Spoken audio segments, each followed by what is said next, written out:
I don't know what to tell you, bud. That's the thing. No one has answers. It's hunting. Except That's all for, I can say. I just got to go back in the woods. Yep. Keep hunting them. So, Maybe go with the muzzleloader. speaking of which, I have a Benelli Super Vinci shotgun, waterfowl gun, great gun. It's like... What are you going to use if you get rid of that? I have a Benelli Supernova. Hey, give me some there. Which has been my tag team partner since day one. That's what I shoot. That thing is just a freaking... I think I got it in like It's 2010. just a tool, man. I treat that gun like shit, and it treats me like a freaking king. I love that gun.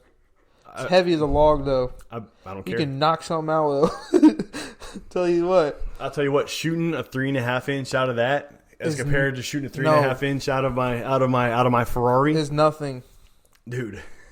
That gun that you got, what is it, Super Vinci? Yeah, it's the Benelli 3.5s are like, holy crap, dude. No, that Supernova just eats them. Yeah, dude, it'd be shoot like them all day. the Super Vinci. So, super nice gun, super light. It does its job for whatever purpose it serves it because it's a well-made machine. But for the purpose that I have, if I'm shooting a 3.5 inch double B at a Canada Goose, I can't move my arm the next day, man. And it really feels like you're shooting a slug out of a paper gun. And there's no ass behind that gun, so It kicks like a mule. The Supernova doesn't do that. Supernova is pretty good. So I made a conscious decision where I'm going to let the Super Vinci go to a better home. And in exchange, I'm going to buy a slug gun and a muzzleloader. And just do away with it. The whole bow hunter for life. Hold up, dude. Is out the window. It's gone. The bow hunter for life is out the window. You're a bow hunter until you get fed up. Dude, you hunted longer with a bow than I did. I'm still gonna hunt with a bow. I'm gonna finish this season with the bow. I'm gonna finish this year with a bow. Okay. No, I'm not. I'm gonna pick up my slug gun, do work. And do work on that big boy that comes out at You're gonna get more pictures. 60 yards. Yeah, you're gonna get more pictures. 60 yards is cool. 80 yards. 80 yards is 100 yards. If I saw 150 yards. I'll shoot at a deer. I'll shoot a deer at 150 yards with my slug gun confidently. That 220 dude is a tack driver. You're limited with the strings. Of course. That's why bow hunting for life. Because it's harder, remember? Not for me. Fed up with it. Bringing out the old boomstick. I'm going to have an arsenal. You're going to come... Maybe you should bring that 870 with the buckshot like you shot your first deer with. I traded that for a PSC. Oh, yeah, I forgot. You did say that. I traded it with a PSC. You know, that gun's a slug gun now. Oh, yeah? Mm-hmm. I know the person who's got it. But no, I mean, I'm not fed up with being in the woods. I'm not even fed up with my bow. I'm just having a down moment. And this is what really trips me out, is that I've been working so hard and preaching so hard, even on your damn YouTube shit, about how mental preparedness and how mental, you got to be there mentally, or the body's not going to follow. You got to be there mentally. You got to be physically fit. You've got to be mentally fit. You got to be emotionally fit. And then you practice with your equipment, and then it's automatic. Be automatic. I had string twist. Dude, it's all good. I practiced a lot of the summer too, and I drew back on a buck way back in bow season. And I decided I wasn't going to... Well, I didn't have a shot. I was going to shoot him. I didn't have a shot. And when I was letting down, I clicked my button on my thumb release, and my arrow almost hit him. It was like, doing. I was like, and he didn't even move. He didn't even move, dude. I was like, oh my God. I'm going to ask you. Because right now, this is a hunting show. We have one hunter on the show. Dude. What am I doing this weekend? You're going hunting. I'm going back at it. You're going hunting with your new slug gun. So that's what I'm doing. You're going hunting with your new slug gun that you get because what? You're going to Cabela's tomorrow, right? Yeah. They got them at Cabela's. I saw. Yeah. Did they had a 220? 22, 250? 20? No, your 220. Yeah. Your Savage. Well, they did last year. Would you shoot a slug gun without sighting it in? Because I'm getting the old scope. No. Should I go open sight? They don't have open sights on that gun. So I gotta get one with a scope. No, you gotta get a scope. They don't think they come with a scope. Right. So I have to trust. They have deals with it. I mean, I could take it off. But the thing is that if I get this gun tomorrow and I go in the woods on Saturday, sight unseen, I don't even know if my thing's dialed in. Let's go to the shooting range up there. It's gonna be dark. It's an indoor shooting range. All right. If you do get the 220, get the Remington AccuTips. 2 3/4. Would you trust a bore sight? So if I get it bore sighted? No, dude. A bore sight's to get you on paper.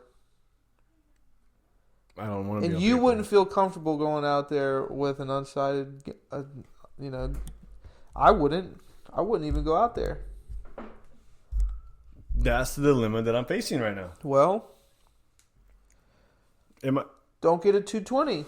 Get an 870 slug gun with some iron sights like the 870's got, and shoot that deer.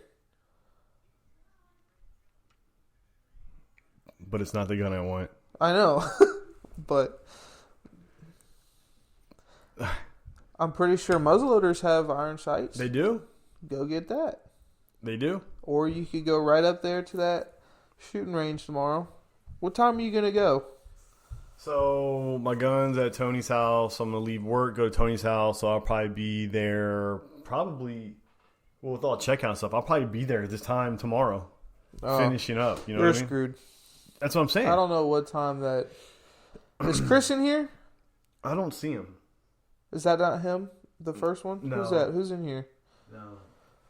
Gideon. The Gideon boss is here, and we have DSW Outdoors. Welcome, guys. Thanks for joining in. Appreciate it. Type something right now. What should he do tomorrow? Or what Saturday? What should I do tomorrow? You don't have to type it, fool. They can hear us. They're listening. I'm going to be there to make sure that people are not missing anything that we're doing. All right. I'm really thinking about finishing the season with a bow and just finishing it up and just taking my lumps and say, you know what? I gave it all. But everybody puts the bow down. I wanted to be the one that didn't. Okay. Then keep your gun. I don't want my gun. You want to get a slug gun. I want to get a slug gun, but I needed to get sighted in. So I guess my only dilemma, it's not even a dilemma. You know what? Here's what I'm going to do. Here's my game plan. Take care of business and acquire my new tools tomorrow. Saturday morning, going in with the bow. I know it's dialed in. I shot it yesterday. It's still dialed in. 60, done. Saturday midday, give it a couple shots and try to get it. Where are you going to shoot it? I might shoot it at the brewery that I came across with the DU meeting right down the street. Really nice guy. Actually, I know my neighbor up the other house moved into there. Did you shoot at your lake house? No, but my neighbor from the lake house moved out and lives on site at the brewery and said, let's go. So Wow. that goes into another thing. A lot of people have access to a lot of different properties, or a really good property, or a decent property, or a property that has given them some luck throughout the years that they maintain through relationships, through friendships, through marriage, through however. I relied on this public land to be okay because it's boat only. I figured I'd be cool. Lo and behold, that is just not working out, and I'm probably not going to be joining that group again next year just because I don't feel like the juice is worth the squeeze anymore. Mm-hmm. If anything, I'll join another group within that program at a complete different place, but not be reliant on that. So my main focus this year coming up, so 2020, my hunting season starts the day after season ends, if that makes sense. I'm going to knock on every single door using my OnX, using my HuntSand app, knock on every single door and acquiring land and doing the best networking I possibly can to make sure that Starting I'm where? not in this Where are you position. looking at? We can talk about that later. No, what I'm looking at is two things. I'm going to start in close and then work my way out, if that makes sense. Mm-hmm. Reason being is because home base and work are the two places that I'm at the most throughout the year. All right. I'm going to start at places that are geographically close to that and then work my way out. County out, mileage out, whatever. So, like, your setup, for instance, you're hour and 15 minutes away, maybe 20. an hour and 20 minutes. Yeah. You're okay with that because it's producing. I would be okay with that even if it wasn't producing, just because it's where I hunt, dude. It's where I hunt. You have history there. Yeah, I've been I there wanna since create I was history. a kid. That's beautiful. I'll do my best to help you out. Look I for need land. your help. I need your help. I'm gonna knock on because some doors. I want to get some coyote hunting down. that's the thing that I want to get into. Coyote hunting, So dude. during the off season, so January and February is the best time to hunt them. They're mating then. It's like the rut. But not really. There is no season. No, you For can predator hunt 'em- hunting. You can hunt them night, day, with anything. Whatever. Let's get into that this year. I've been into it before. I got away from it. I'm actually about to go buy a new gun. It's gonna be bad. Is it Remington? Remington 700, 22, 250. It's fast. Really, really fast. I love it. So what is going to be your strategy? Are you just going to keep grinding and doing your thing post rut until I'm still season gonna be ends? looking for new spots to sit.